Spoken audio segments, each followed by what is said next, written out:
Buenos días a todos. Vamos a leer la palabra del Señor. Se encuentra hoy en Marcos, capítulo 12, versículos del 28 al 34. Marcos 12, 28 al 34. Amén. Ok. Cuando uno de los escribas se acercó, los oyó discutir y reconociendo que Jesús les había contestado bien, le preguntó: ¿cuál mandamiento es el más importante de todos? Jesús respondió: el más importante es: escucha, Israel, el Señor nuestro Dios, el Señor uno es. Y amarás al Señor tu Dios con todo tu corazón y con toda tu alma y con toda tu mente y con toda tu fuerza. El segundo es este: amarás a tu prójimo como a ti mismo. No hay otro mandamiento mayor que estos. Y el escriba le dijo: muy bien, maestro, con verdad has dicho que él es uno y no hay otro además de él, y que amarle a él con todo el corazón y con todo el entendimiento y que con todas las fuerzas, y amar al prójimo como a uno mismo, es más que todos los holocaustos y los sacrificios. Viendo Jesús que él había respondido sabiamente, le dijo: no estás lejos del reino de Dios. Y después de eso, nadie se aventuraba a hacer más preguntas. Bendita sea la palabra del Señor. Bueno, familia, así puestos de pie, vamos a orar y a pedir a Dios que sea con nosotros una vez más. Padre Dios, qué gran bendición cantarte, qué gran bendición recordarnos por medio de la oración pastoral, por medio de los cánticos, que realmente estamos aquí no por nosotros, pero por ti. Y que estando aquí por ti, obviamente también tú nos cambiarás a nosotros. Así que, Padre, yo te pido que tú nos ayudes, Dios, a estar con una actitud de siervos humildes, aprendices de ti, que vengamos a aprender, que tú nos enseñes, nos transformes, nos cambies y nos sitúes, Dios, en la posición de aquellos discípulos, discípulas que vienen ante el gran siervo, perfecto Salvador, para que este gran siervo y perfecto Salvador nos siga cambiando. Así que, Padre, ven, visítanos con tu gracia, visítanos con tu amor, porque es por tu amor que estamos aquí, para amarte a ti y amar a los demás. Así que, Padre, ven por tu gracia. En el nombre de Cristo Jesús oramos. Amén. Pueden tomar asiento, familia. Nuevamente regresando a nuestra serie, déjame tratar de introducir estos versículos con algunas preguntas. Imagínate por un momento que tú estás en un lugar con alguien conocido y esta persona conocida te pregunta, pon ahí tu nombre, para ti como cristiano, ¿qué es lo más importante en la vida? O sea, te doy unos segundos para que pienses, sé que tomará algunos minutos para pensar realmente qué es lo más importante para mi vida. ¿Qué es lo más importante? Digamos que tú tuviste el tiempo y respondes a esta pregunta y a esta persona con la respuesta. Mira, lo más importante para mí es tal cosa. Y la persona te hace una segunda pregunta. Y la segunda pregunta que te hace la persona es: ¿qué es lo que Dios quiere de ti? ¿Qué es lo más importante para ti? ¿Y qué es lo que Dios quiere de ti? Ahora bien, yo no sé cómo tú responderías a estas dos preguntas, pero en realidad podríamos responder a estas dos preguntas con una misma respuesta que Cristo mismo nos la dio. Podríamos concluir diciendo: lo más importante en la vida es amar a Dios. Y lo que Dios quiere de mí es que yo le ame a Él. Lo más importante en la vida es amar a Dios, y lo que Dios demanda o quiere de mí es que yo le ame a Él. Que toda mi vida se vea centrado en cómo yo amo a Dios. ¿Sabes por qué? Porque no es que simplemente nos quedamos como yo amo a Dios, pero el resultado de amar correctamente a Dios y de entender su amor correctamente, todo lo demás verá el efecto de eso. Todo lo demás será afectado. Una de las grandes preocupaciones nuestras es que donde hay diferencias, donde hay estos conflictos, radica aquella falta de entendimiento de quién es Dios y quién es o cómo se ha mostrado en su amor. Es decir, si yo estoy en medio de una relación, en medio de una situación, lo primero que tengo que situar y preguntarme es: ¿qué Dios me ha dicho sobre su persona y cómo Dios ha mostrado su amor para conmigo? Para entender las situaciones en mi vida y para entender lo que Dios demanda, yo tengo que entender lo que Él ha provisto. Por lo tanto, este amor que Dios demanda es primero un amor que Él da. Él no va a demandarte algo el cual Él ya no te haya entregado. Entonces, para yo crecer en amor para con mi prójimo, yo tengo que crecer en el entendimiento del amor de Dios para conmigo. Tengo que entender si mi falta de amor para con Él está bien baja, bien pequeña, bien corta. Se debe principalmente porque yo no he entendido cuánto amor Él ha mostrado y qué amoroso es Dios. Entonces, lo que vamos a hacer esta mañana con estos versículos que por fin ya llegamos, uno de los momentos que más quería llegar era este texto.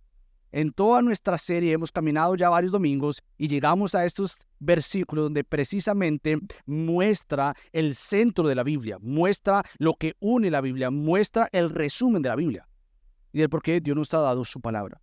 Entonces, con esto en mente vamos a ver dos cosas en esta mañana. Vamos a ver del versículo 28 al 30 el amor verdadero. Vamos a ver cuál es este amor verdadero para ya terminar entonces con este amor practicado. El amor verdadero que nos lleva entonces al amor practicado. Típicamente quisiéramos saltar al cómo. Vamos al amor practicado, pero no vamos a practicar un amor bíblico correcto, adecuado, si no entendemos cuál es este amor verdadero que el Padre ha mostrado y que Dios ha entregado. Entonces vamos a situarnos primero que todo en estos versículos del versículo 28 al 30. Déjame tratar de ponerle contexto a esto, porque la semana pasada detuvimos la serie porque Pastor Luis predicó un sermón muy bueno sobre ¿qué le llamamos bendición? Y toda bendición es donde tiene a Dios en el centro. Entonces nosotros queremos situarnos bajo ese centro de bendición que es Dios. Entonces eso fue lo que cubrimos la semana pasada y regresando ya a nuestra serie de Marcos nos quedamos con este encuentro, con este debate, no sé si bien recuerdas, pero nos quedamos en un encuentro, en un debate entre aquellos saduceos y Jesús.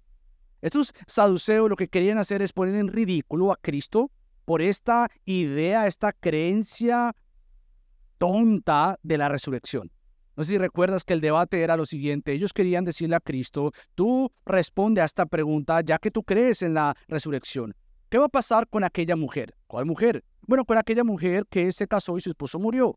Y la ley demandaba que aquel hermano de aquel que falleció tenía que proveer, cuidar la herencia de la familia. Por lo tanto, el hermano tenía que casarse con ella. Ese no es el problema. El problema es que entre todos los hermanos eran 7. Y cada uno de estos murió. Por tanto, esta mujer quedó viuda y hasta 7 viudas. El problema entonces es para Cristo. ¿Cuál es el problema? Supuestamente que vamos a acorchar a Jesús y dejarlo en ridículo. ¿Cuál es? Cuando resuciten, ¿de cuál de ellos será mujer? Nos quedamos en ese debate y concluimos que obviamente Cristo no quedó en ridículo.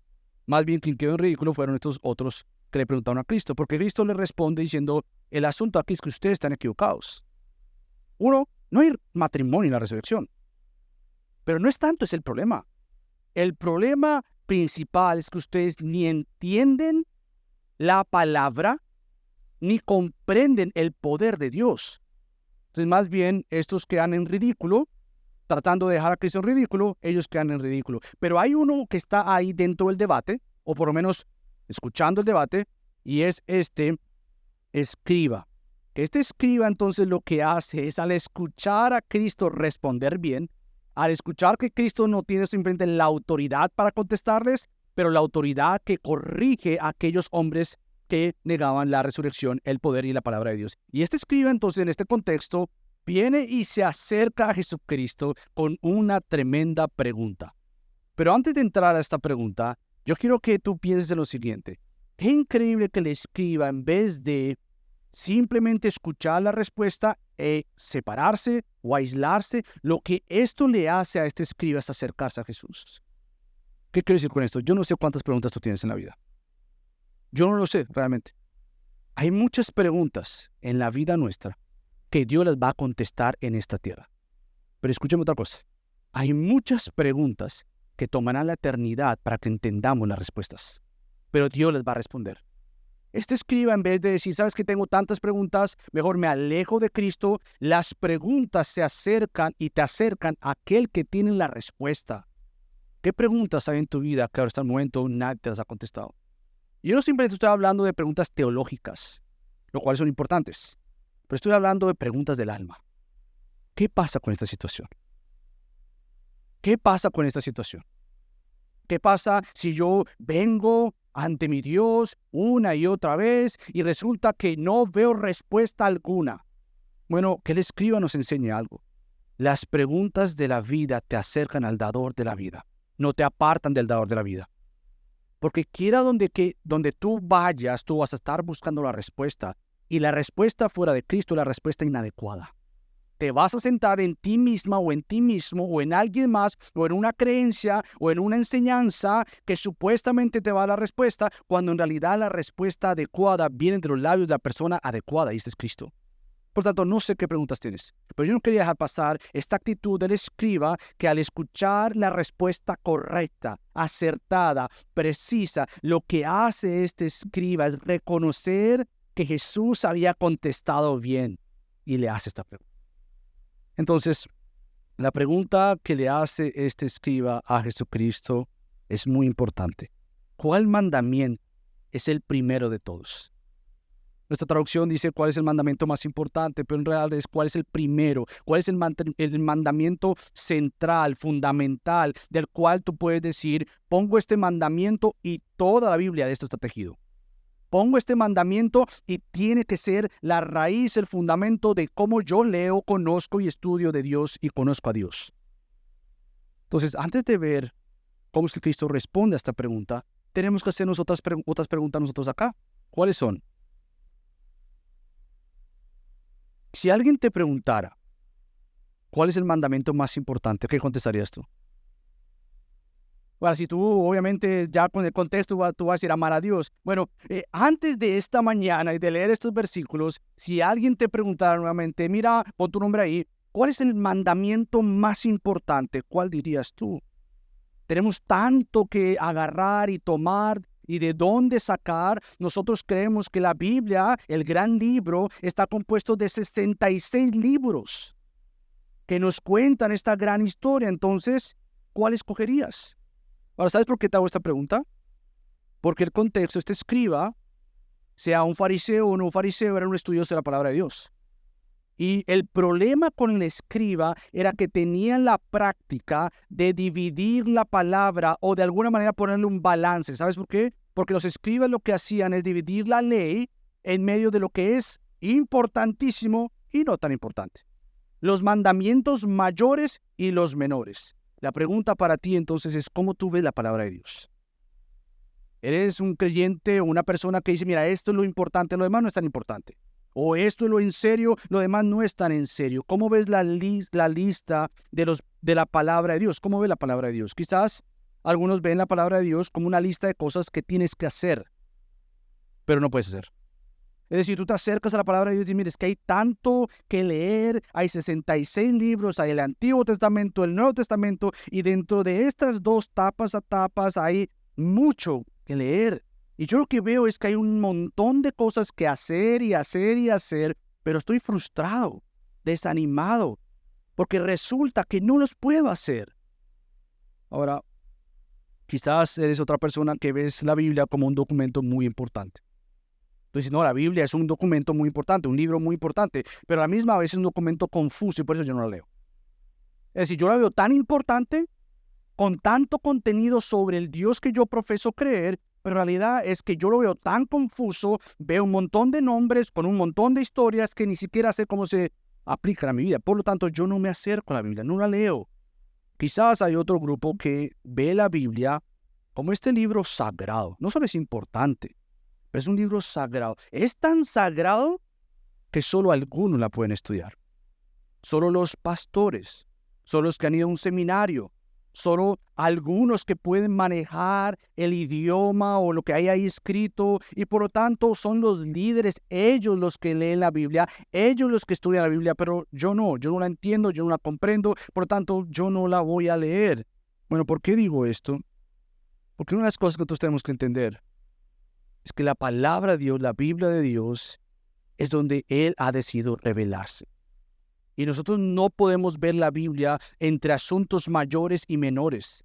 Nosotros no podemos venir a la Biblia simplemente con preguntas del cómo yo hago esto, pero como yo no hago esto, yo pues, de alguna manera balanceo la situación. Estoy haciendo algo bueno, pero no estoy haciendo algo malo, entonces puedo balancear. No, nosotros venimos a la Biblia con una posición y una actitud sumisa porque precisamente Dios ha escogido su palabra para revelarse a sí mismo. Él ha escogido su palabra para mostrar su carácter, para mostrar su plan. ¿Qué plan? El plan de Dios en comprar salvación, comprando un pueblo para sí, que fuera con fines hechos a la imagen de Cristo o con fines de asemejarse a Cristo y por lo tanto vivir en dependencia de Dios, en la presencia de Dios por medio del Espíritu de Dios, para con fines de poder obedecer la palabra de Dios. La Biblia es muy importante. Entonces, la palabra de Dios no se puede resumir en asuntos de menor a mayor. ¿Sabes por qué? Porque este hombre, este escriba, veía la ley como un asunto principalmente centrado en el hombre. ¿Qué puedo hacer y qué no puedo hacer? ¿O qué debo hacer para entonces acercarme más a Dios? En el contexto y en la creencia de este escriba, más o menos se cree que habían 613 mandamientos que ellos tenían que ver cuál era más importante que otro. Nosotros no nos acercamos a la Biblia con estos fines de nosotros tratar de entender nuevamente si la Biblia es principalmente una lista de cosas que yo tengo que hacer por mi propia cuenta. Porque precisamente la Biblia no se trata de el hombre como nosotros, seres humanos principalmente. La Biblia se centra en la persona de Cristo. La Biblia se centra que el personaje principal no era este escriba tratando de hacer, y no podría hacer, ni se trata en nosotros en cuánto podemos obedecer o desobedecer. Se trata perfectamente de la persona perfecta y este es Cristo. Por tanto, la Biblia es un libro centrado en Dios y en lo que Dios puede hacer. Ahora, hablando de todo esto, estamos hablando de lo que es el amor verdadero. Porque antes de llevarnos a cómo yo practico este asunto, yo tengo que entender cómo es que lo que Dios demanda, Él lo ha entregado, Él lo ha otorgado. Entonces la Biblia nos muestra lo que hemos cantado esta mañana. ¿Qué nos muestra? Al amoroso Dios. Al amoroso Dios que de una y otra manera se mueve, actúa, amando ¿a quién? A pecadores. No a gente muy buena, o gente que se ve a sí misma como muy buena. No a gente que ha entendido que es un pecador delante de este Dios santo y amoroso. La Biblia nos muestra entonces a Dios moviéndose de etapa a etapa, como ejecutando, llevando a cabo, ¿qué? El plan eterno. ¿Cuál es el plan eterno? De salvarte, de comprarte, de comprarme. La Biblia se trata entonces de este Dios soberano, maravilloso, que hace todo lo que vaya a hacer para comprar para sí un pueblo para sí y que refleje su gloria para llevarnos a la gloria eterna. La Biblia nos muestra entonces nuevamente que el centro de la Biblia no es lo que nosotros podemos hacer por Dios, es lo que Dios hizo por nosotros. Y en nuestra obediencia a Dios, empoderado por su amor, en base a su obra continua en nosotros. Entonces, lo que tenemos acá nuevamente es que Cristo responde a este escriba resumiendo la Biblia.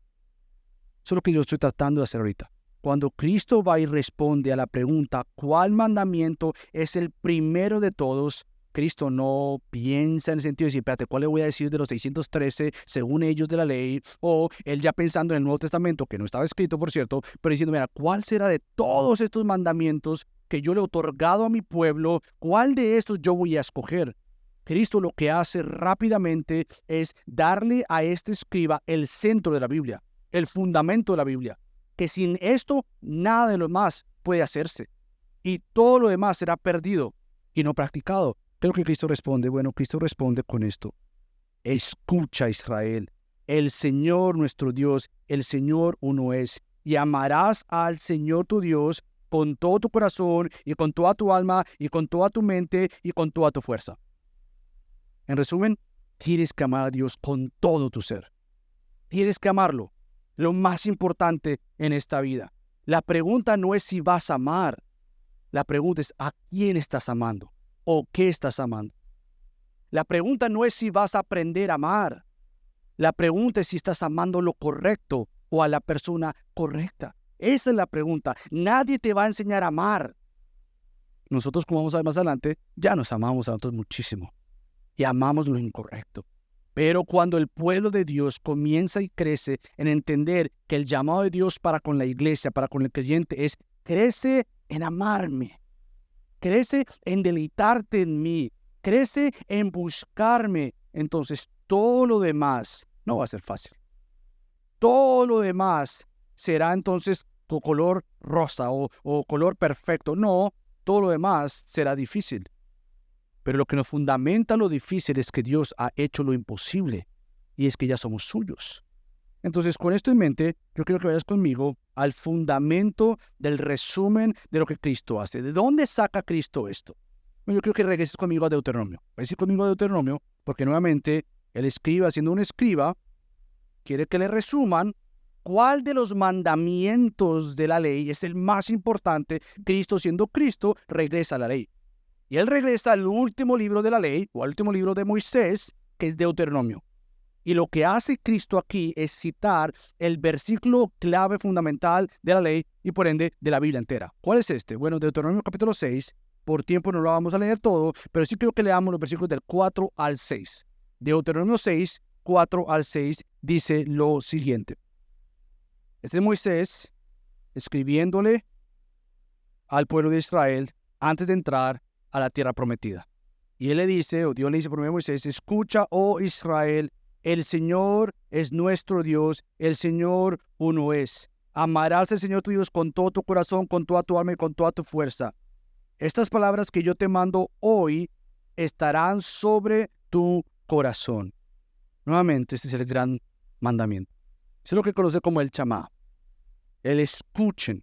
Y precisamente como ya hemos visto a lo largo de la serie de Marcos, el hecho de que tú puedas escuchar a Dios y responder a Dios es un milagro de Dios.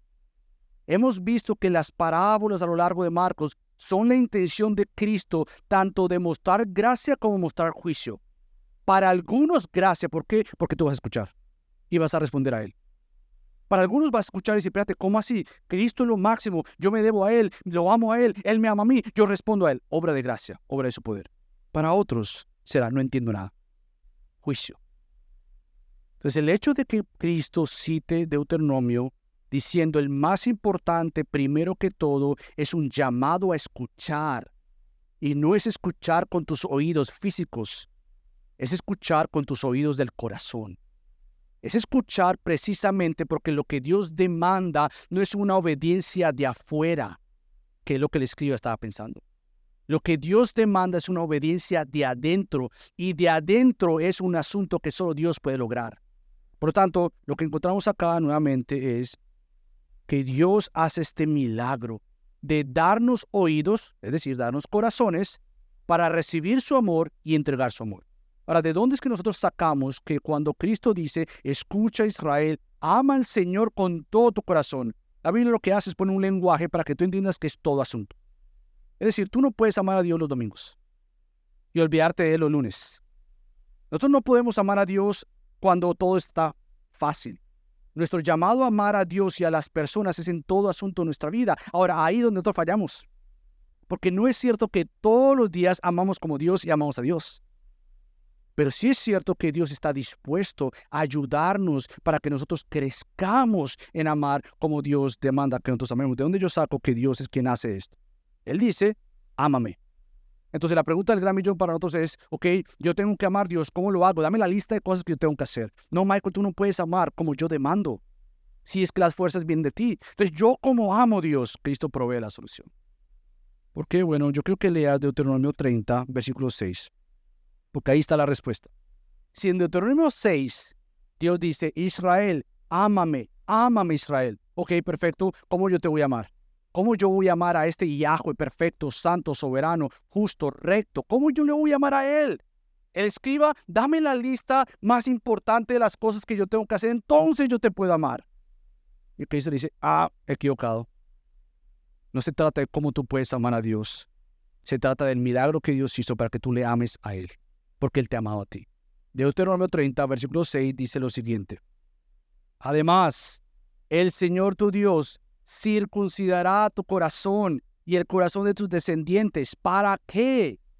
Para que ames al Señor tu Dios con todo tu corazón y con toda tu alma, a fin de que vivas. Lo que el Señor demanda, el Señor da. El Señor dice, ámenme. El Señor dice, yo hago ese milagro. El Señor dice, necesitan un nuevo corazón que reciba mi amor y me ame a mí y ame a los demás. ¿Y quién hace esto? Dios. No es un asunto de mayor a menor, es un asunto de superioridad y este es Cristo. Dios es quien nos ha dado entonces lo que Él mismo demanda para nosotros nuevamente amarle a Él, no en base a un listado de cosas que hacer, pero en base a una obediencia sumisa por amor a Él. ¿Qué es lo que Dios demanda? Que yo lo ame a Él en todo lugar, en toda situación de mi vida. Oye, qué difícil es eso. Qué difícil es eso. Qué difícil amar a la manera de Dios, pero qué bendición que tenemos al Dios que nos ha amado a nosotros. Qué bendición que cuando te veas corto de amor, tú no tienes que cargarte y esperar a subir nuevamente en tu dosis de amor, en conectar a una pared, para entonces amar. Tú amas a la manera de Dios porque Dios te ama siempre. Y cuando no has amado correctamente y adecuadamente, ¿sabes qué hace un creyente que ama a Dios? Se arrepiente. Tiene que hacerlo.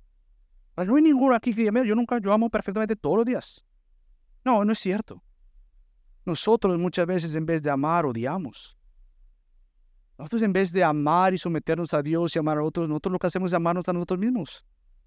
Pero Dios es quien hace este cambio en nosotros para amar correctamente. Si el escriba busca una lista de cosas para amar a Dios, Dios le responde consigo mismo. Tú para amar me necesitas a mí. Y lo que yo demando, yo proveo. Por lo tanto, como creyente nosotros creemos que es el corazón nuevo, aquel receptor o aquel que recibe, aquel recipiente que ha recibido el amor de Dios para amar como Dios. Es el creyente que entiende y que tiene tal habilidad para crecer en amar como Dios, amando a otros. ¿Por qué? Porque Pablo llama a esto la circuncisión del corazón por el Espíritu y no por la letra. Romanos 2. Escriba, no se trata de qué es lo que tú puedes hacer según la letra. Se trata de lo que Dios te manda en su letra, en su ley, y lo que tú no puedes lograr, pero lo que Cristo logró por ti. Por lo tanto, se trata del asunto de lo que Dios hace para que tú le ames a Él y ames a los demás. Es lo que Pablo más adelante llama el corazón regenerado, que es aquel donde Dios precisamente ha derramado su amor. Nuevamente, tú eres aquel que ha recibido el amor de Dios. Algunos saben que yo estoy ahorita ya terminando una certificación de liderazgo y una de las cosas que tuve que aprender y reconocer que no había entendido y no había entendido y practicado es que yo no me veía como un amado por Dios. Honestamente, yo podía hablar del amor de Dios, podía decirte cuán amado eres, pero decir cuán amado soy yo me costaba, no lo lograba entender. Y parte de las clases del intensivo fue, tienes que verte como Dios te ve. Tienes que verte bajo la identidad de Dios en Cristo. Tienes que verte situado como aquel que es amado. Porque cuando yo no me veo como amado por Dios, voy a buscar amor en otro lugar. Y voy a responder equivocadamente a aquellas personas que no me amen. Versus saber que soy amado por Dios. Mira, lo que personalmente me ha traído mucha libertad a mí en todas las áreas de mi vida, ¿sabes cuál es? Esa verdad, soy amado por Dios. Eso me costaba. Ustedes saben que al principio yo andaba con una piedrita. No sé si recuerdan que yo la mostré en varias ocasiones donde decía loved, amado, porque yo tenía que recordarme y tenía que tener algo físico presente de recordarme, es que yo soy amado por Dios. Para amar a Dios. No es que yo sea amado por Dios porque soy muy especial. Soy perfecto. No, soy amado a pesar de mis imperfecciones y pecados por el perfecto Cristo. Porque cuando yo entiendo quién yo soy, voy a amar como Dios y crecer en ese amor. Voy a crecer cada vez más comprendiendo y entendiendo nuevamente que es Dios quien me ha amado. Es Dios quien me amó. ¿Cuándo? Cuando yo era un pecador. Según Romanos 5:8. Qué gran amor. Por lo tanto, este primer mandamiento de amar al Señor con todo nuestro ser es una respuesta al amor de Dios para con nosotros. Si tú te vas pensando, bueno, tengo que amar al Señor con mi Dios, con todo mi corazón, con todo mi ser, a ver, ¿qué voy a hacer yo y mis fuerzas esta semana para hacer esto? Imposible. Vas a intentarlo una tarde y fracasar. Pero cuando tú te ves situado en amar a Dios como una respuesta al amor de Dios, vas a entender lo que el discípulo amado dijo en 1 de Juan 4:19. Nosotros amamos. ¿Por qué? Porque Él nos amó primero. No pretendas amar a Dios sin entender que has sido amado por Dios. No pretendas amar a las personas sin entender que has sido amado por Dios a la manera de Dios. No pretendas obedecerle a Dios sin entender lo que Él demanda por amor, porque entonces vas a tener que dividirte y pensar, esto lo hago porque me conviene. Pero amar a Dios y amar a las personas muchas veces no te va a convenir, no te va a gustar, no va a ser un acto de preferencia, un acto de facilidad. Amar a Dios y amar a las personas es un acto de humillación ante Dios. Y Dios va a usar circunstancias en nuestras vidas para situarnos ahí. Para situarnos en las condiciones que Dios quiera, nuevamente, para no confundirnos y pensemos que amar a Dios se hace primero desde esta plataforma para arriba, en vez de verlo como el amor de Dios para conmigo, para yo poder amar a los demás. ¿Sabes por qué? Que Pablo, situado en el amor, dice, en amor Él nos predestinó. En amor Él nos predestinó para adopción como hijos para sí mediante Jesucristo, conforme a la buena intención de su voluntad. Entonces, ¿sabes qué, querido creyente? Su voluntad es amarte. Y tienes que conocer esto. Yo no sé qué circunstancias en tu vida tú puedes decir, yo no veo esto como un amor de Dios, al contrario. Yo lo veo como lo peor, como un acto de disciplina de Dios. Aún la misma disciplina es amorosa. Por lo tanto, mírate como un amado delante del Dios amoroso, que usará toda circunstancia en tu vida para que tú y yo crezcamos en entender su amor para con nosotros y respondamos a Él en un amor para con Él. De alguna manera nosotros somos como fuentes de agua. ¿Tú sabes cómo funciona una fuente de agua? Yo no sabía, honestamente. Esta semana preparada me dijo, ¿cómo funciona una fuente de agua? Algo tan simple, yo no lo sabía. Bueno, una fuente de agua usa un sistema de bombeo. Y lo que hace este sistema de bombeo es hacer que el agua se mueva y suba para que después baje y desciende por la gravedad. Yo pensaba, wow, ¿no es así nosotros? Yo no produzco ningún amor por mí mismo.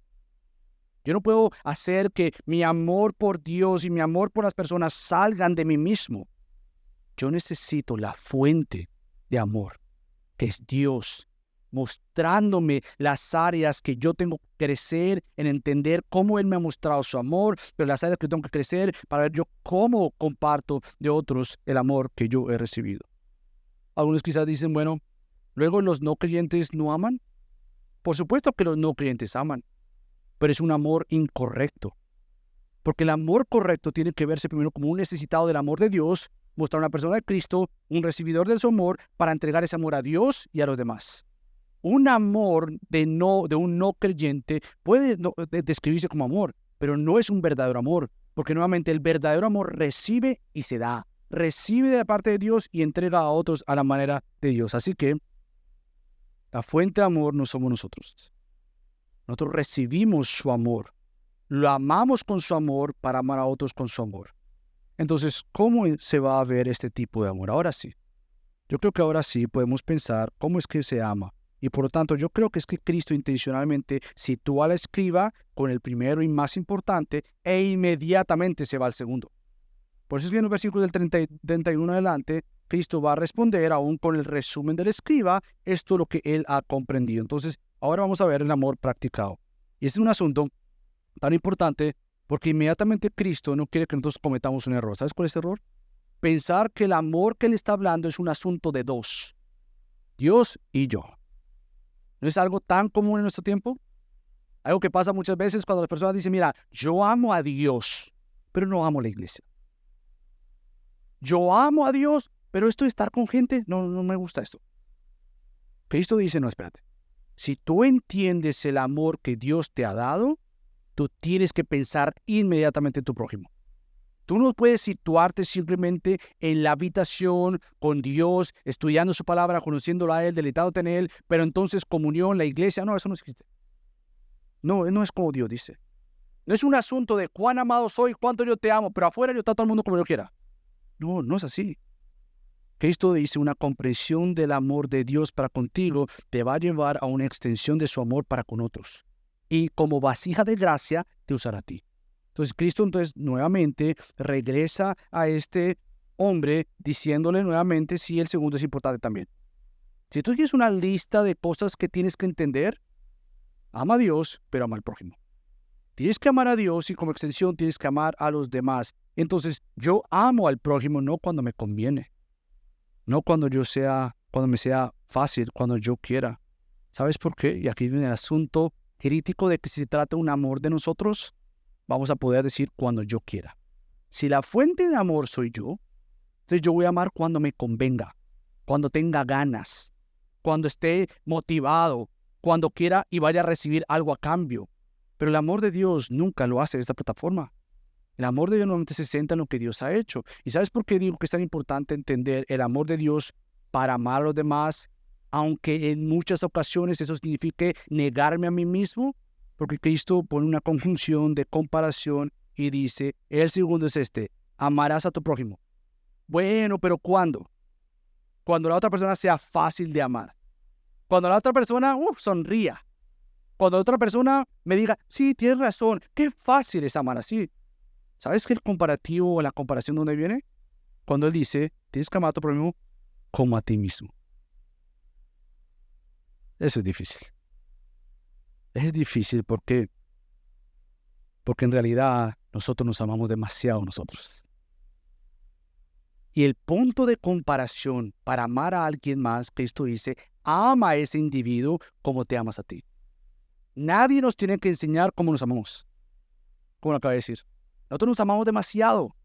Por ejemplo, yo estaba pensando, nos amamos demasiado, pensamos en nosotros, en lo que me gusta, lo que no me gusta, en lo que me interesa, lo que no me interesa, en qué participo, en qué no participo, y por lo general las decisiones que tomamos las hacemos pensando en nosotros y no en el prójimo. ¿Y sabes qué pasa cuando no amamos como Dios? Vamos a sufrir las consecuencias de no amar como Dios. Cuando yo amo según mi manera, nuevamente, olvidando a Dios y al prójimo, Dios va a traer circunstancias en nuestra vida donde nos sitúe, donde yo tenga que verme precisamente que yo amo a las personas a la manera de Dios, como Dios me ha amado a mí, como yo me amo aún a mí mismo. Cuánto yo me amo y con este mismo amor yo tengo que amar a otros. ¿Cómo pienso en el otro? ¿Cómo es que yo puedo amar a alguien más? ¿Cómo es que realmente es esto posible? Bueno, uno, entiendo que Dios me amó a mí. Excelente, eso es quizás más fácil de entender. Gracias porque soy amado. Pero ahora pensemos en los momentos cuando tú tienes que ejercitar ese amor, entregar ese amor. Pero el asunto cambia. Porque es muy fácil decir, soy amado por Dios. Perfecto, qué bueno, teológico, bíblico. Cree eso, vive eso. Ahora, practica eso. ¿Cómo yo voy a amar? Es un asunto que Cristo ya respondió en nuestra serie de Marcos. ¿Sabes dónde? Cristo nos ha dicho en Marcos 8, 34 al 35, si alguien quiere venir conmigo, niegue a sí mismo. ¿Cómo yo amo como Cristo? ¿Cómo me amo a mí? Negándote a ti. ¿Cómo yo sigo a Cristo? Negándome a mí mismo. Toma tu cruz y sígueme. Porque el que quiera salvar su vida, amarse a sí mismo, por sobre todas las cosas, la perderá. El asunto nuevamente es este amor egocentrista, este amor pensando en mí, en lo que yo quiero, como yo quiero, cuando yo quiera y a la manera que yo quiera. Pero aquel que está centrado en sí mismo perderá su vida. Pero el que pierda su vida por causa de mí y del evangelio, la salvará. Entonces, usando esto que Cristo ya nos ha dicho, para usar lo que nos dice esta mañana, ¿cómo yo voy a amar a otros como me amo a mí mismo, negándote a ti mismo? El amor que tú recibes de parte de Dios es el amor que Dios te pide que entregues. Y este amor entregado es un amor que sigue a Cristo y ama como Cristo. Y el ejemplo mayor de amor, ¿sabes quién es? Cristo. Cristo se negó a sí mismo. Y Él es el único que no ha pecado contra nadie. Ni con Dios, ni contra nosotros. Es el único que pudo haber dicho, yo no te he ofendido a ti. Por tanto, tú me pides perdón y se acabó el asunto. No, lo que hace Cristo es decir, tú me has ofendido a mí, pero yo voy a dar mi vida por ti. Por lo tanto, el problema nuestro es que el punto de comparación siempre se queda entre humanos. ¿Cómo tú me has amado? Pues te voy a responder igual. Pero cuando elevamos nuestra vista a Cristo, Dios, no, espérate, el asunto se acabó. O sea, tenemos que llegar a un punto donde nosotros tenemos que decir, no, espérate, no se trata de mí, no se trata de lo que esta otra persona está diciendo, se trata de lo que Dios dice, y cuando yo me sitúo delante de Dios, todo se acabó. Se acabó todo. ¿En qué sentido? Se acabó cualquier manera de decir, pero es que, no, ¿sabes qué? Yo me sitúo ante Él que me ama a mí. Yo entrego este amor sin pensar, sin decir, pero es que no, porque yo me tengo que negar a mí. Ahora, negarme a mí obviamente no quiere decir que yo no voy a decir cosas que me molestan, cosas que no estoy de acuerdo. No, morir a mí es decir, yo no voy a ser intencional en herir a otra persona, porque al herir a otra persona niego el amor que Dios me ha entregado y niego el amor que debo entregar. Pero cuando lo hemos hecho, y sí que lo hemos hecho, el amor verdadero que mira a Cristo vuelve a la fuente de amor entregado para con este creyente, para que entonces bajo esta fuente yo pida perdón. Diga, yo no estuve bien. Perdón porque yo no estuve bien. Es algo que el creyente debe crecer y hacer. Porque nuevamente, el amar a otros es vivir y seguir el ejemplo de Jesús. Es interesante que cuando nosotros vamos al Nuevo Testamento en las cartas, ¿cómo es que este amor es practicado? Siempre es en vista a lo que Cristo ya ha hecho por nosotros. Nuevamente, esta idea de que lo que Dios da, lo que Él demanda, Él da, es bíblica. ¿Sabes por qué? Por ejemplo, el tema de nuestras relaciones unos con otros. ¿Sabes cómo Cristo dice en Colosenses 3:13? Si alguno tiene queja contra otro, ¿cómo? Acuérdate, ama a tu prójimo como a ti mismo. Oh, espérate, se pone difícil. Yo tengo que amar como yo me amo a mí. Quiere decir que yo tengo que negarme a mí para amar al otro. Número 1. Número 2, ¿qué pasa en situaciones complejas? Bueno, así como Cristo los perdonó, así también háganlo ustedes. Ahora, fíjate cómo él termina. Sobre todas estas cosas, vístanse de amor, que es el vínculo de la unidad. Cuando hay falta de unidad, es porque hay falta de amor.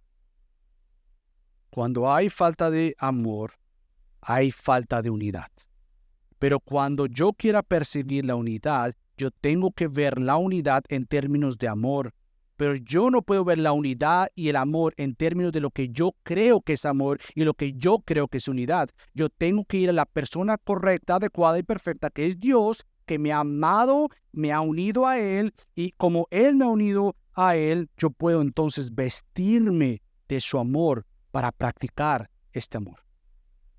Entonces, la manera en que nosotros crecemos en amor a Dios y a los demás es entendiendo nuestra identidad en Dios. Nuevamente, si nosotros no entendemos cuán amados somos, no vamos a amar como Dios. Ahora, nuevamente, ¿por qué digo esto? Nuevamente, la persona que se ama a sí mismo va a tratar todo asunto desde su punto de vista. Va a verse a sí mismo como el que tiene la respuesta. Y no da un lugar para decir, bueno, mira, no se trata de mí, se trata de Dios, busquemos a Dios. No se trata de mi asunto.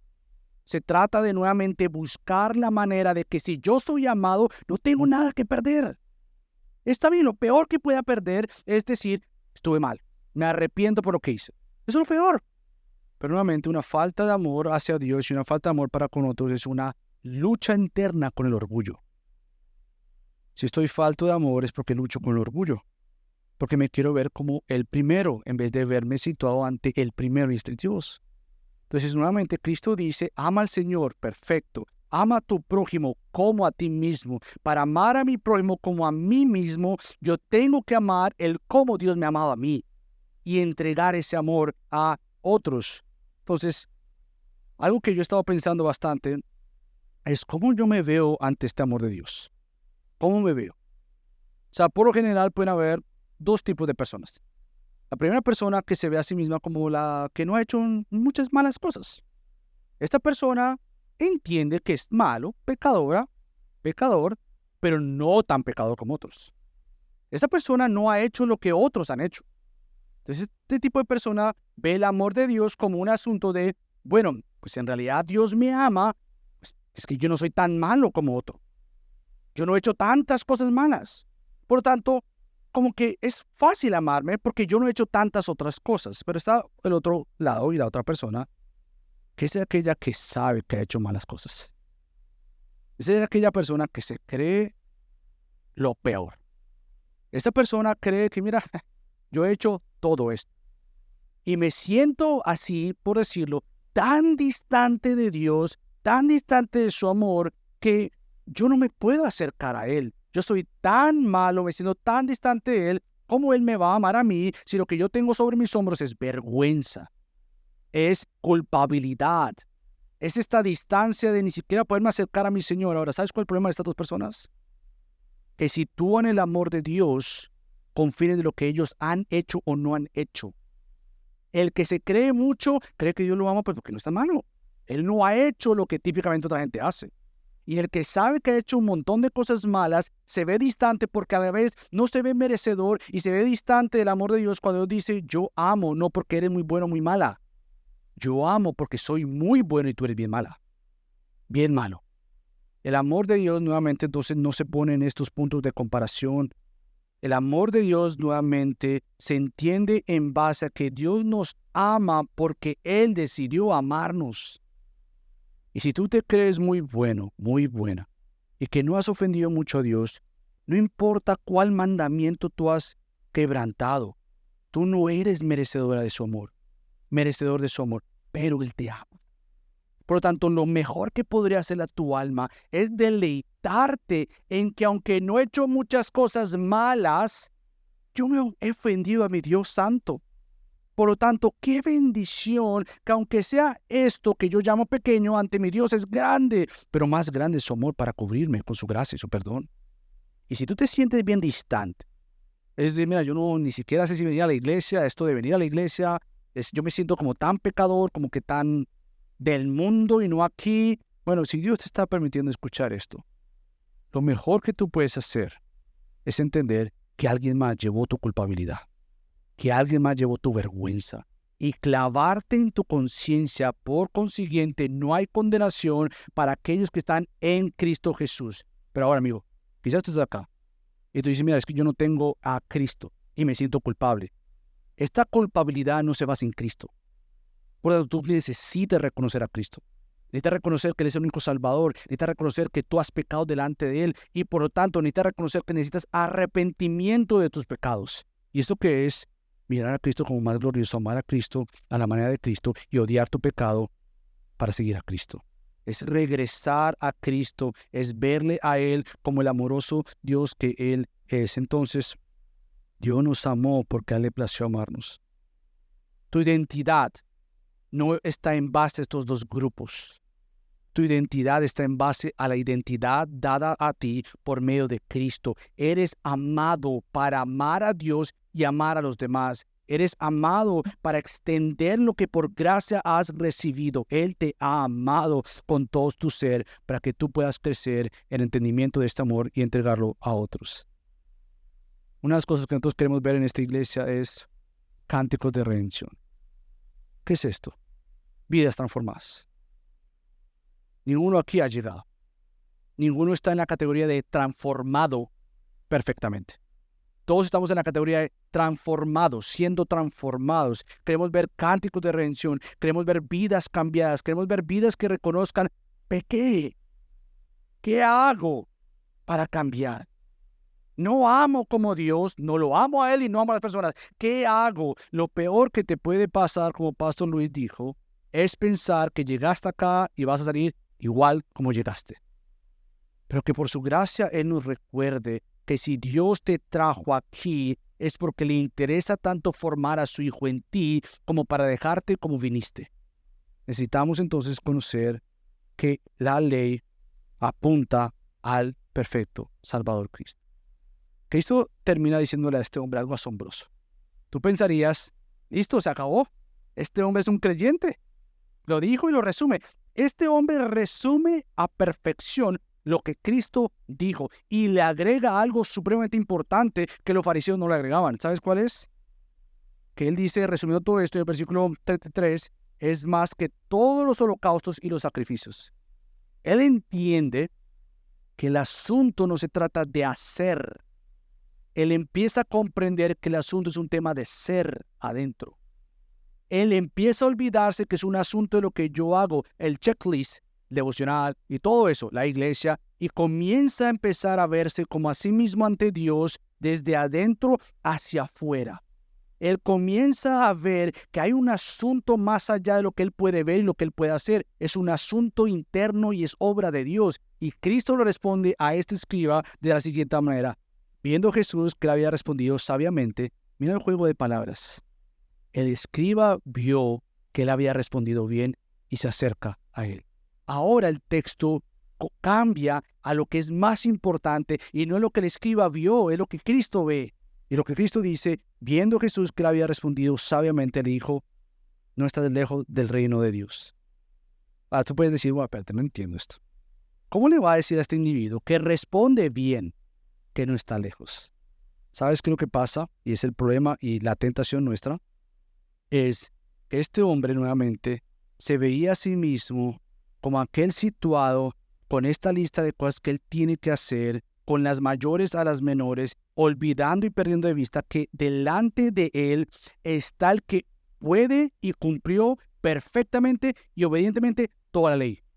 No importa qué listas te den, tú no vas a cumplirlas. Y el escriba empezó a entender, no se trata tanto de lo que yo hago, ofrendas, sacrificios, todo lo que yo puedo hacer. Hay algo más aquí y Cristo está cerca del reino de Dios. Porque el reino de Dios es aquellos niños humildes, como hemos visto, que se ven en necesidad continua, no de obedecer por sí mismos, pero de depender de aquel que obedeció perfectamente y es el cumplidor como aquel que la ley apuntaba y era Cristo. Él tenía que ver que ante él no estaba tan solo un sabio maestro con una respuesta correcta. Ante él estaba el único que pudo obedecer la ley y cumplir la ley, y este es Cristo.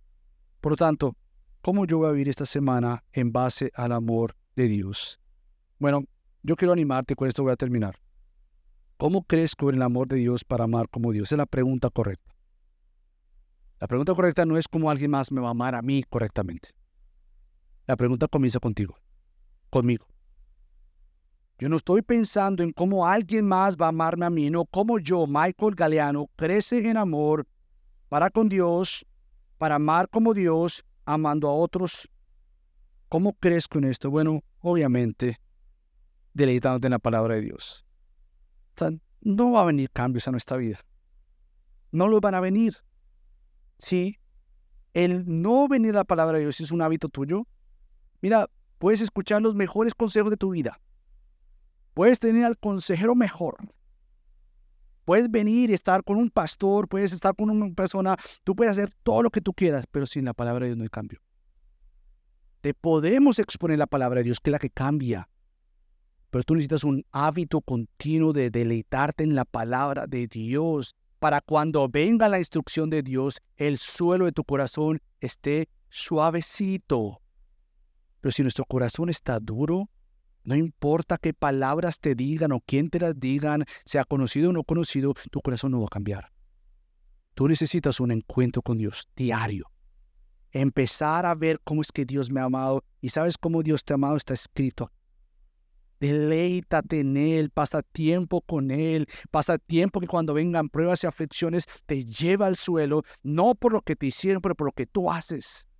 Dices, no, Señor, otra vez pequé contra ti. No, que te lleve a un encuentro con el Señor mayor. No simplemente es deleitarte en Él, en su palabra, pero yo quiero darte una tarea, y es que si esta semana, o por lo menos por el próximo mes, tú lees la carta de Pablo a los Efesios. ¿Sabes por qué lo digo? Cada uno de sus 6 capítulos tiene amor. Cada uno de sus 6 capítulos. Por ejemplo, para cerrar, Pablo dice en el capítulo 1, versículo 4 al 5, hemos sido predestinados en amor para adopción. Ahí está tu identidad. Soy amado. Él me llamó, Él me ama. Número 2, él dice que como amados con el gran amor de Dios, estando muertos en nuestros pecados. Tú tienes que entender, yo soy amado, pero yo estaba muerto y Él me amó en mis pecados. Efesios 2, 4 al 5. Entendiendo su amor eterno, a pesar de mi pecado, Pablo llama a que conozcamos el amor de Cristo que sobrepasa el conocimiento para que seamos llenos. Efesios 3, 19. Y nos soportemos unos a otros en amor. Efesios 4, versículo 2. Hablemos la verdad en amor. Efesios 4, versículo 15. Seamos imitadores de Dios como hijos amados y andemos en amor. Efesios 5, 1, 2. Maridos, amemos a nuestras esposas como Cristo amó a la iglesia. Efesios 5, versículo 25. Y por último, démonos paz. y amor con fe, para que la gracia sea con todos los que amamos a Jesús con un amor incorruptible. Efesios 6, 22 a 23. Que si como iglesia abrazamos y entendemos que amar al Señor con todo nuestro ser es una prioridad. Y que como iglesia, el querer practicar tal verdad se empieza a evidenciar cada vez más en nuestros hogares, en la iglesia y en la comunidad. Eso es un despertar para con Dios. Esto es el clamor de los salmos: vivifícame por medio de tu palabra. No va a venir una vivificación que comprenda el amor de Dios, que se deleite en el amor de Dios, que se vea como una fuente de este amor para con Él y para con otros, sino hay un deleite en conocer a este Dios que te ha amado. Por lo tanto, busquemos a nuestro Dios que nos ha amado tanto en Cristo. Acompáñame a orar. Padre Dios, te damos tantas gracias. Nuevamente, gracias por tu amor. No nos cansamos de dar gracias y sí te pedimos perdón. Perdónanos, Padre, porque en muchas ocasiones hemos tomado a la ligera que tú nos has amado. En muchas ocasiones, Dios, hemos amado tanto a la persona equivocada o a la cosa equivocada o amándonos a nosotros más por encima de amarte a ti y hemos pecado. Por tanto, Padre, perdónanos por amar incorrectamente, por hacer de algo que es tan precioso y es la habilidad de amar un ídolo, buscando amor y placer fuera del Dios amoroso. Regrésanos, como se dice, con lazos de amor a ti. Usa lo que tengas que usar para humillarnos en amor y amándonos, no recuerdes que podemos amarte y es el deleite mayor y amar a otros. Sé con nosotros en el nombre de Cristo Jesús. Amén.